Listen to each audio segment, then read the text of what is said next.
about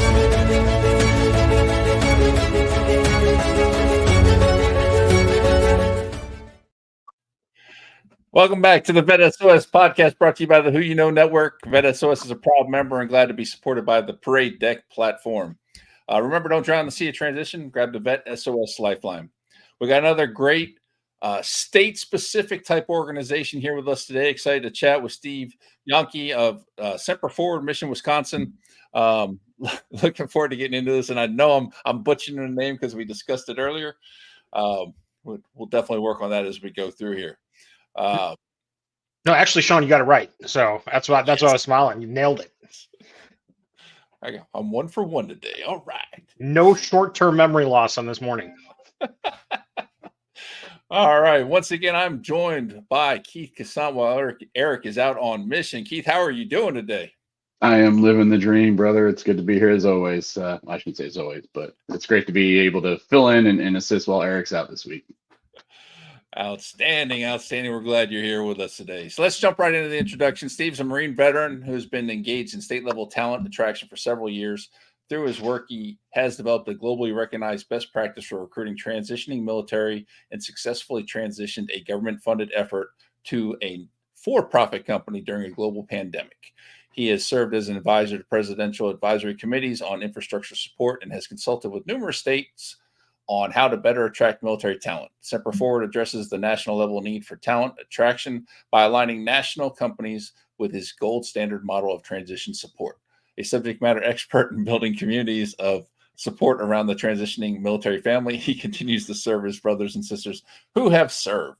Steve is an avid golfer, and in his spare time, you will find him drinking brown liquor and shooting in the 90s at any of the Wisconsin's many golf courses. While that's I can relate to the brown liquor.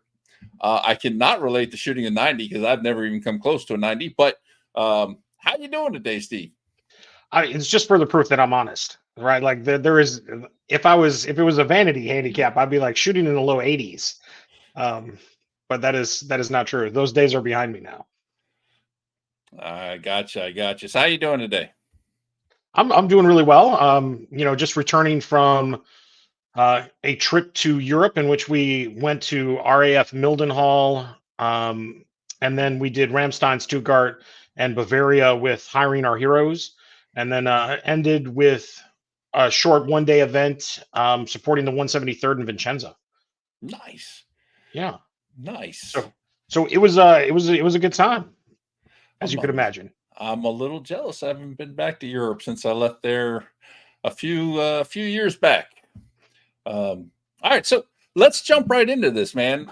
Tell us about your transition, coming out of the Marine Corps. How did that whole thing go?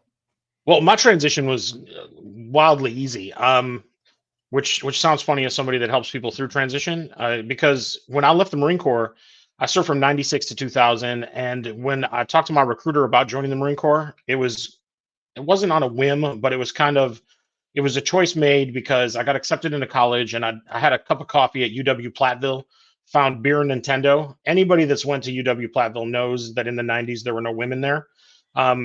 So I joined the Marine Corps to find more women. Interesting choice. I know, right? No, that wasn't it at all.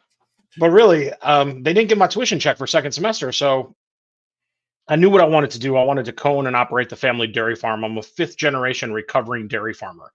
And I say recovering because once a dairy farmer, always a dairy farmer, right? It's like an alcoholic. You're never not it. You're just trying not to go back.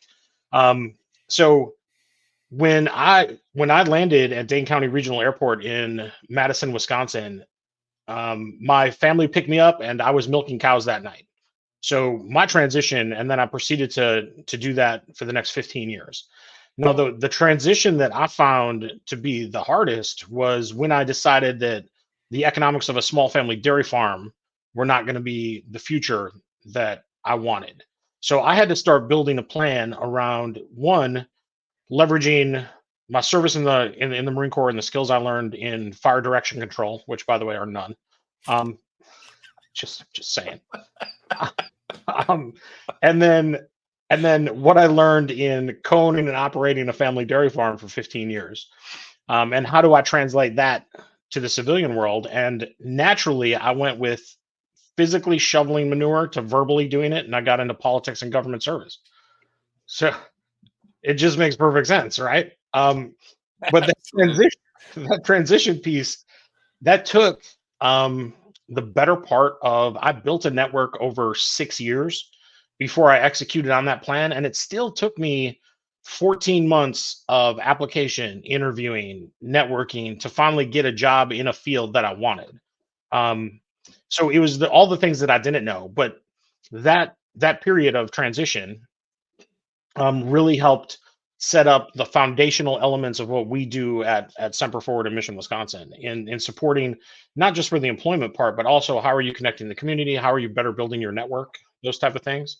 And then I ended up working in politics for a minute and ended up at the Wisconsin Department of Veterans Affairs under the 10th Secretary Dan Zimmerman, in which I had the unique ability to create a globally recognized best practice by the International Economic Development Association for military talent attraction to a state. So we launched the state program August 24th of 2018. I ran, led, and developed that for 20 months until politics politicked, and then in June of 2020, I found myself out of a job without a program, and I started Mission Wisconsin in July of 2020. Like all great companies, Hewlett Packard, right? Starting during the Depression, like the downturn is when I did actually compare myself to Hewlett Packard. You're welcome. But like all of the great ones start during the hard times. So I started in July 2020, and I started the same way I started my transition, which was leveraging my network and figuring out, how best to serve those leaving service and to continue to uphold what we said during those 20 months of the state program, that the great state of Wisconsin would be there like it has been since 1848 for those leaving service. So Nice. just building that out and continuing that mission. Nice. So I should have preempted this entire thing for both Keith and the audience that Steve has a very much deadpan delivery of several one-liners. So be prepared. They're going to come fast and furious, and if you're not paying attention, you're going to miss them. What do you think there, Keith? I mean, I love what he's putting down. I'm smelling what he's stepping in. No pun intended with the manure. But speaking of which, so I just, that, and you bring up a great point, right? Soft skills, especially. Again, no pun intended with the manure. But how, what was the biggest key to success for you, for our transitioning service members? Like we come out with amazing soft skills, and so, granted, you did it 15 years later after the fact, and it was probably a fairly different set of soft skills in addition to what you had in uniform. Like, what advice would you give to those transitioning service members on what they can do to better take those soft skills and translate them maybe into something else, especially if you're trying to reinvent themselves or pivot into something totally different? If you can't if you can't clearly articulate your value proposition to someone, then you can't network successfully. And if you can't network successfully, you can't add value to relationships that you have around you, which means people then aren't going to try to add value to your network. So part of it is, like leaving everything and everyone better than you found it, and just making a positive impact in every interaction. It doesn't matter if it's like the grocery store clerk or the person checking you out of the hotel, just, asking them how their day's going, smiling, and like being authentic with them. So the thing that I learned is getting past the hard part when transitioning from the military, is going from a we to a me, right? And talking about yourself that way and being able to say, this is the value proposition that I have, and this is what I bring to the table, and this is why it matters to you. So that is the biggest part of the transition process, is not convincing them, but coaching them on how to articulate that in a way that makes sense to a civilian audience. Absolutely. Yeah, that's awesome. And so now next follow-on question, I guess. So how does somebody find their value proposition? Right? I mean, I know I fell into mine. I didn't even realize what mine was until I just started doing it. And I look back on it, I'm like, oh, I found a purpose and didn't even realize that I had this purpose until I'm like 3, 4, 5 months into it. But Yeah, that's a great question. So we have a free 6-minute networking course on our website and the resources. The thing that drives me absolutely insane is everybody tells you to network and nobody ever teaches you how. And free is my second favorite 4-letter F word. And that course, all you need is an email. It's taught by a friend of mine, Jordan Harbinger, who has a podcast. But that course and that 6 minutes a day is foundational to one, learning how to get your asking gear, all of those things, and like learning what your value proposition is, and then how to build and maintain that network over time versus just saying carpet bombing a career event with resumes, which means absolutely nothing, right? It's authenticity that gets you further than anything else, and so building that network and maintaining it is what's crucial to it. So the free course is kind of the key to learning what your value proposition is and how to make those asks you want. Absolutely. It's kind of like I was a career intel analyst. They don't teach you how to analyze. They teach all the different things, and then over time, as you start to do things, you start to learn it. But having a free course like that to help you with the networking piece is definitely something we all need to be attending coming out of the military, because it's definitely like a toddler learning to walk. Yeah. Well, and not only am I the president of the Hair Club for Men or the free networking course, but I'm also a member, right? Like, I still use that course to this day to keep the network going and like the things that I've learned about it and kind of refresh on how to maintain and the best way to do authenticity. I mean, like I'm on this podcast because of the network. Being authentic in the space, and you all know it too, right? Like it's kind of the same thing. At some point, you're going to ask me like, "Hey, do you have any guests we should recommend?" And I'm like, "I got a list as long as my arm and as distinguished as I don't know, whatever." But, um, but like, these are all people that I know, like in the community, that have the same goal as me, and I'm going to recommend them because they're authentic and they're doing great work, and they're going to be a value add to you guys. So it's not a quid pro quo so much as like, how can I make things better, and then Right. karma, right? I don't think it's not just a Taylor Swift song. dropping all kinds of we'll call them bombs. I don't know Right. if they technically qualify. Right. So real quick before we jump into the organization, how do people get to that networking course? If you go to semperforward.com/resources, and then scroll down, there's a 6-minute networking course. There's a link on it right there. You hit it, and then you'll end up on that free course to sign in. You'd need an email that never asks for a credit card. Free is actually my second favorite 4-letter F word. So, I mean, and surprisingly enough, food is not my first. Took the joke right out of my mouth. Dang it. He's quick. He is. All right. So let's jump into the organizations here. So Semper Forward, what are you doing with that? Why should people be paying attention to it? Why should they get involved with this? Well, Shawn, I'm gonna go back quick for a second. So Mission Wisconsin was the original one and proved the concept that a state level talent attraction program was needed. And during that time that Mission Wisconsin was running, several other states like Kentucky Valor, you talked to Molly Bodie, in vets, right? Who doesn't know the beard? Although Keith possibly rivals. I mean, that's a lot, Keith. But anyway, so Jerry Young at InVets and Blaine and Sarah and the crew over there are doing some great things in Indiana, and then you got Bill Benson up in Maine and Boots to Roots, doing that. We're going to launch one with North Dakota relatively soon here under the Semper Forward brand, but it was hard for me to contract with other states to help them build out their programs as Mission Wisconsin, because North Dakota, they're never going to be like, what would be really great is if we contracted with a company called Mission Wisconsin to help us attract talent. So we still have a soft spot in our heart for the great state of Wisconsin. 30th to the union, soon to be number 1 in your heart. Best state in the nation for veterans and their families. 67,000 square miles, 72 counties, endless opportunity. We're going to find yours. But we also realized that from 2020 to 2023, we helped approximately 2,000 military families transition. And 192 of them came to the great state of Wisconsin, which is absolutely fantastic. And we're happy to have every single one of them. And I count them as, not only fellow residents of the great state of Wisconsin, but also, friends.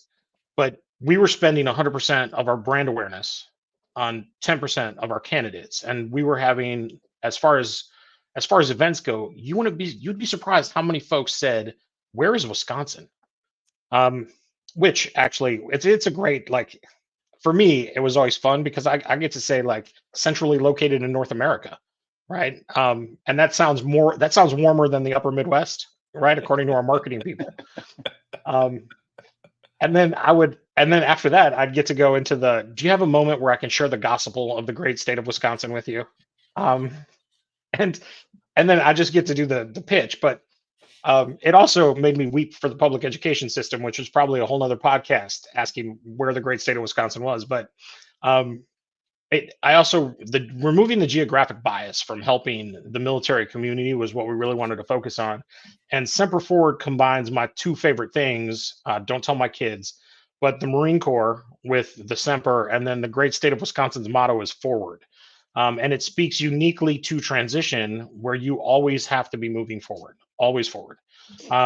Everybody's been in a tough spot at some point, either when they're served or when they've gotten out or when they've done transition. And what the community sometimes says, they say it more often now, but they used to speak about transition as a thing that happened to you once, as in when you leave the military, that's the only time you're going to transition. Well, the dirty little secret is when you're in the military is the only time you don't have to worry about transition, because there is a certainty there. Once you end up in the civilian world, as a veteran, uncertainty is the only certainty, and you have to get really comfortable with transition and continuing to build and maintain those things. Otherwise, you end up, under the bus, behind the tires, whatever it is. So always looking forward is crucial, which is why it's called Semper Forward. And we wanted to expand that reach and then truly help other states that we can partner with create a better ROI around all of the events that we attend, whether together or not together.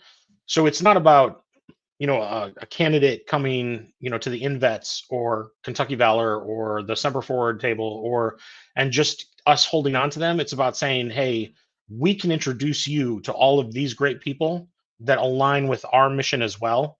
And we want to help make sure that you connect. So kind of creating a little bit of a hub so we can say, you want to go to Indiana? I know a guy, right?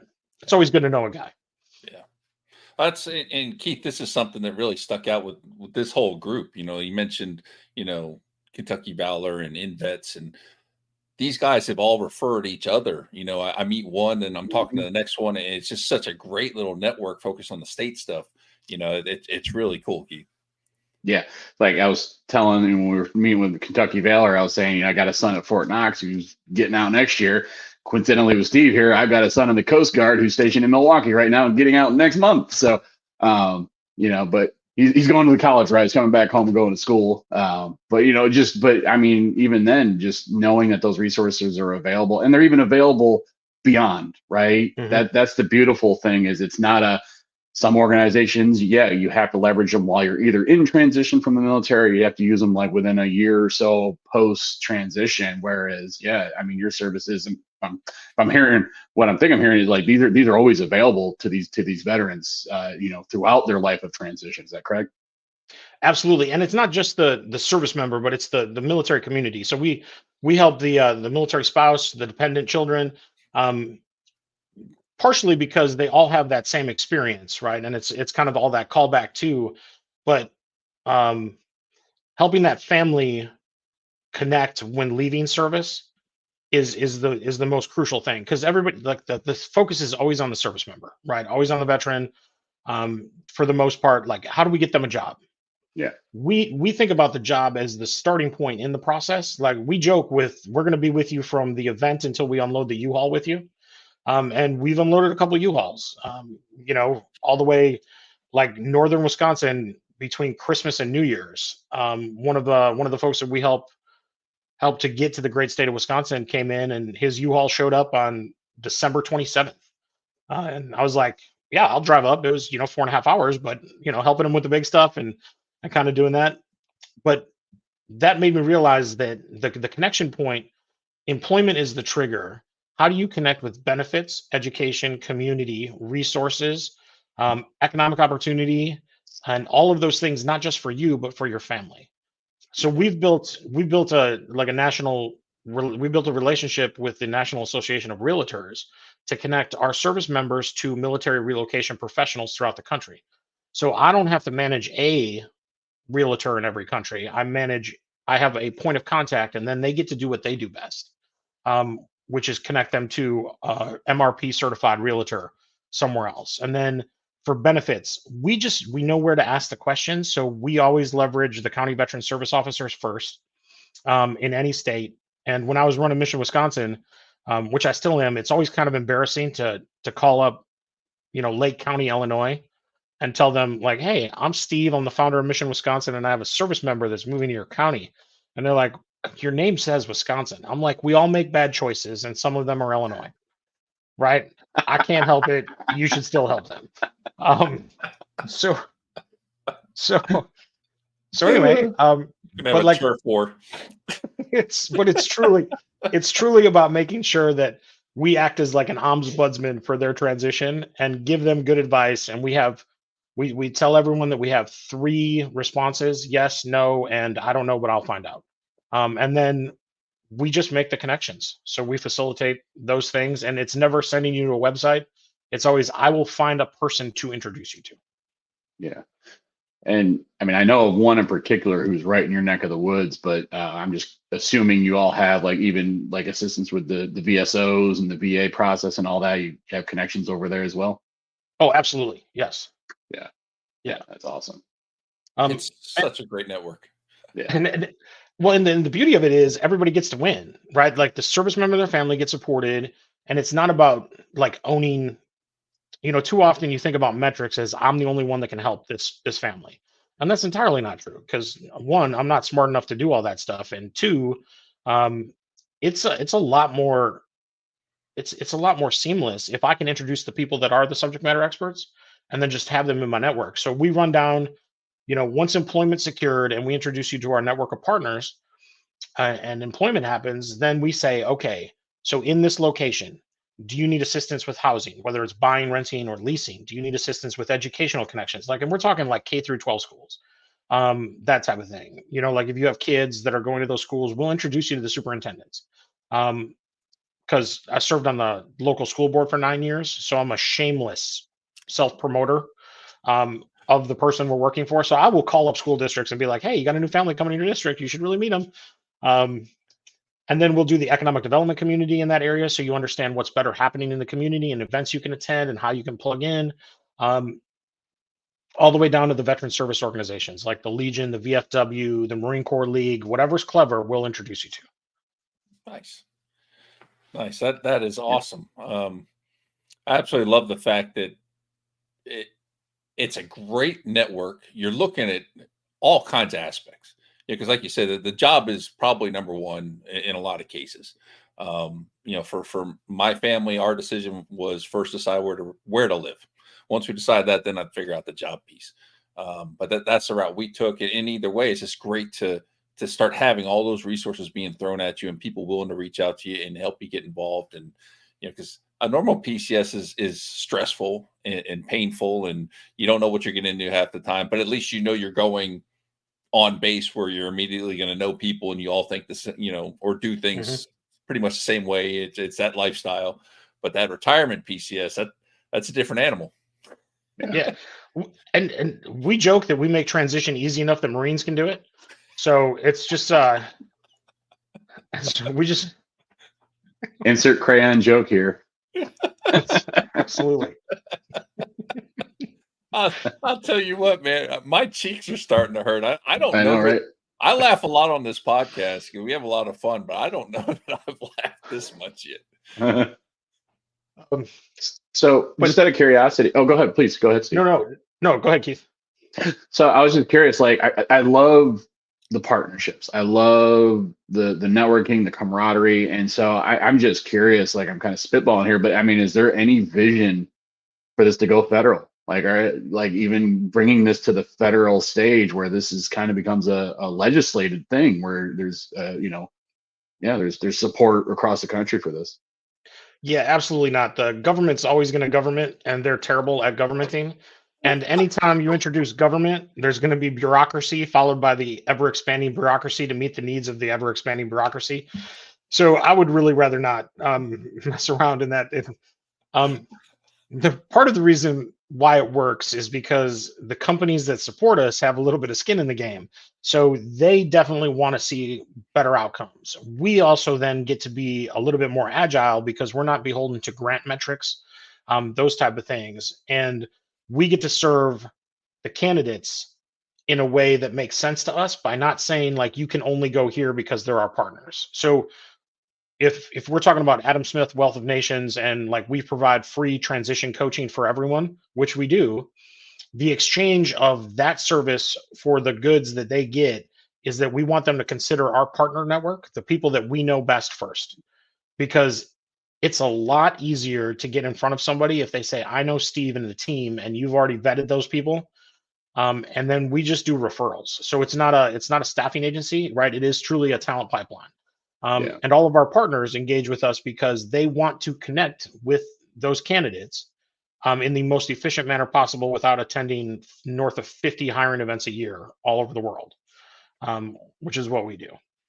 Yeah. Nice. So we're coming down to the end already. We got a couple minutes left before Keith takes us out here.